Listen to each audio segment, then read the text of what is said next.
జ్ఞానాన్ని గొప్ప చేస్తే దేవుడు వారిని గొప్ప చేయను అని సామెతల గ్రంథం 4వ అధ్యాయంలో కూడా మాట్లాడడం మీకు తెలుసు. జయశైలి గారు బైబిల్ చేత పట్టిన నాటి నుంచి ఈ రోజు వరకు కూడా వారు గొప్ప చేసింది చేస్తూ వచ్చింది కేవలం బైబిల్ను, అలానే బైబిల్లో ఉన్న దేవుణ్ణి. అందుకే ఈరోజు దేవుడు తనను గొప్ప చేశాడు.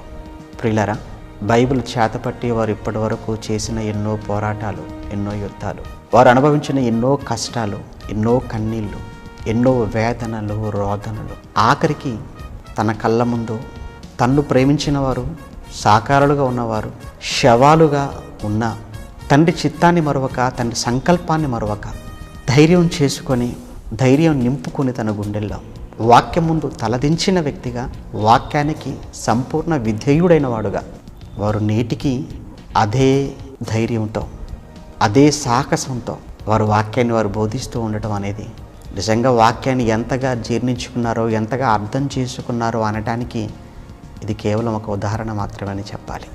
నిజంగా వారిలో ఉన్న ధైర్యం చాలా గొప్పదండి.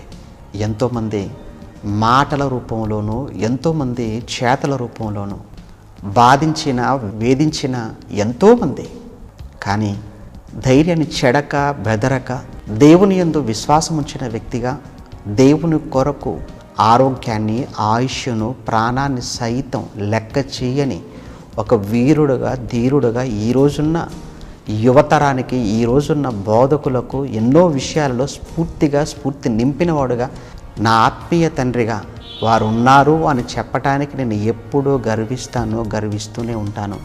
నా తండ్రి చక్కటి ఆయుష్, ఆరోగ్యంతో ఆనందంగా రాబోయే కాలంలో ఉండాలి అని మనస్ఫూర్తిగా ఆ పరలోకపు తండ్రిని వేడుకుంటూ మరోసారి తండ్రికి జన్మదిన శుభాకాంక్షలు తెలియజేస్తున్నాను నా తరపున.